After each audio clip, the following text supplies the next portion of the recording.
man, oh Manischewitz, we've got lots of stuff we're going to get into tonight.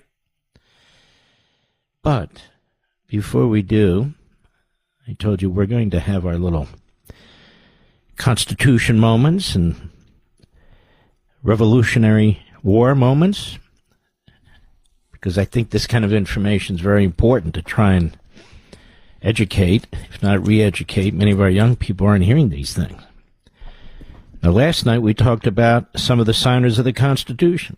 We also let you know that 70 delegates were appointed, only 55 attended, and only 39 of the 55 actually signed the final document.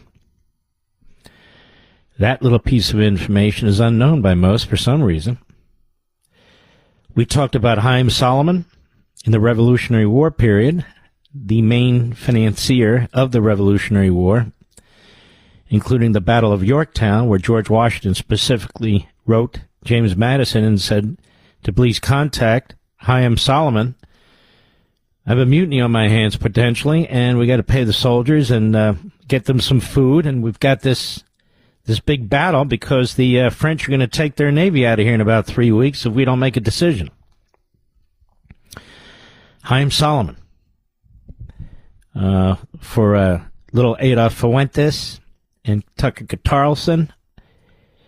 He was born in Poland as a Jew. He came to the United States and immediately in 1775 joined the Sons of Liberty in New York and joined the early revolutionaries immediately. And he was very, very well known, but not known virtually to anybody today. And we're going to get into this over the course of the next year. We're going to have a lot of fun with this. And I've gone through a number of the men now who've signed the Constitution. William Samuel Johnson, I'm not going to do it again, but we discussed him. Richard Bassett, Jacob Broom, George Reed, William Feud. Let's touch a few others. Daniel of St. Thomas Jenifer. He was from Maryland. He's a mysterious figure. Almost nothing's known about his early years. No one is certain where he was buried. He was sort of a moderate supporter of the revolutionary cause and a regular but mostly quiet attendee to the convention. Sounds like your typical politician in Maryland. Roger Sherman, who actually is quite well known by a lot of people, but just to make sure, I want to underscore who he was. He's from Connecticut. He was a self-taught man as well, and he gave up the law to become a shopkeeper in Connecticut and soon embarked on a successful political career. He served in both the House of Representatives and the U.S. Senate. He was a key man behind the Connecticut Compromise, was Roger Sherman. Here's one. Gunning Bedford Jr. Gunning Bedford Jr., Delaware. A lawyer by profession, it's believed that Bedford served as an aide to George Washington during the Revolutionary War. At the convention, he spoke passionately in support of the rights of smaller states. He was from Delaware, after all.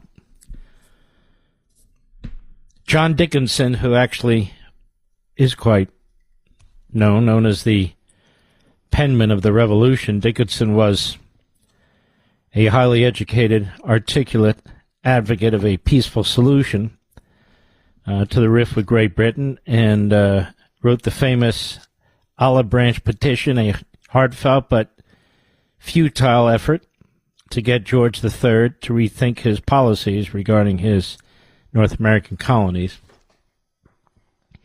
Abraham Baldwin of Georgia. Having served as a minister and a tutor at Yale, Baldwin was a chaplain in the Continental Army for part of the Revolutionary War and then turned to a career in the law, serving 18 years as a member of Congress and then as senator. I'll touch on one more. We'll cover some more tomorrow, of course. Daniel Carroll of Maryland. Daniel Carroll. Most of these folks you've never heard of before. Carroll led a private life until entering public office in 1781.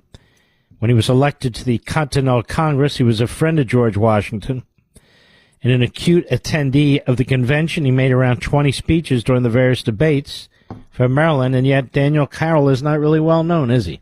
Folks, I have a question for you. Do you believe America's best days are still ahead? With the 250th anniversary of the signing of the Declaration of Independence coming up in less than a year, my friends at the Heritage Foundation are taking stock of the current situation, and they need your input. They've launched a survey on America's future to gauge how Americans feel right now about where we are as a nation and where we're headed in the next 250 years. You know, for decades, your American values have been under attack, but now, with President Trump's administration in office, we have an opportunity to turn the tide and usher in a new golden age for America. But the Heritage Foundation needs to hear from you. What policies do patriots like you most care about? What do you believe are the defining principles of America? What legacy do you believe we should pass on to the next generation? Please visit heritage.org/Levin today and share your feedback and help shape the future of America. That's heritage.org/LEVIN. Paid for by the Heritage Foundation.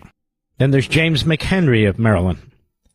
An Irishman by birth, McHenry did not migrate to Northern America until 1771.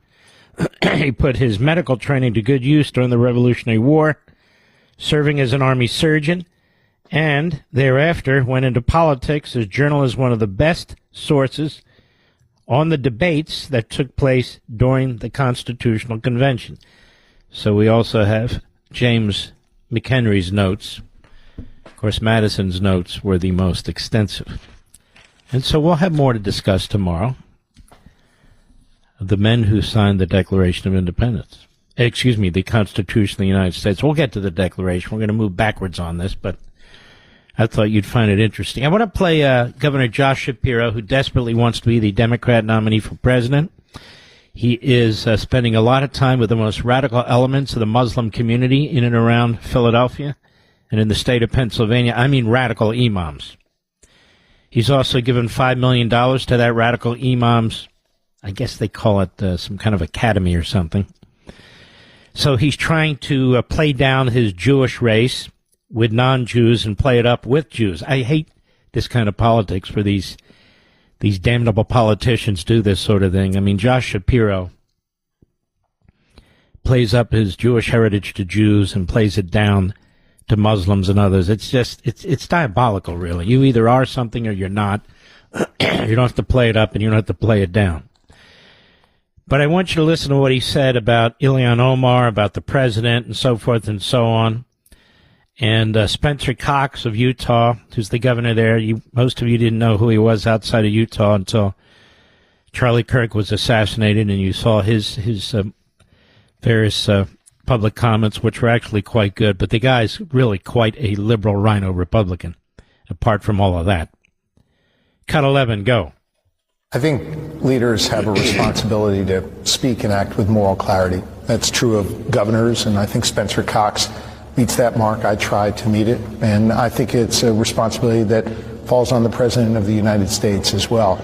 I think this president not only failed tonight to speak and act with moral clarity by attacking a fellow American, whether we agree or disagree with her positions in Congress.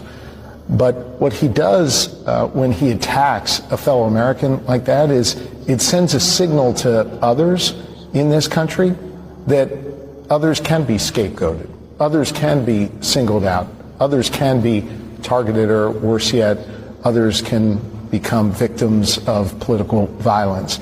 I think the president has a responsibility here, as do, and I agree with Spencer, as do all Americans, to try and lift up the rhetoric and tamp down the hate.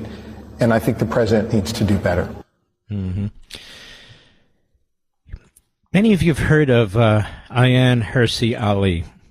She's actually quite well known. She's a formidable intellectual. She's married to Neil Ferguson, and they're quite a remarkable couple. And she was born in Somalia. And she wrote a piece in the Free Press that I want to read to you about the Somali culture and the Somali community, which Josh Shapiro doesn't know anything about. And instead he gets on his high horse and says the things that he says while he's funding radical Islamists. So I'm going to take a break now, but I want to read this to you. It's going to be really eye-opening, and then what gets into this issue when people come into this country They're supposed to be checked in advance to determine whether they can and will assimilate into this country. And if they come from certain cultures that simply are not going to tolerate that sort of thing, then they shouldn't be here. And that's Trump's point. And if Trump had said it with all the wisdom of Aristotle, they would still condemn him. They would still condemn him for saying it, period.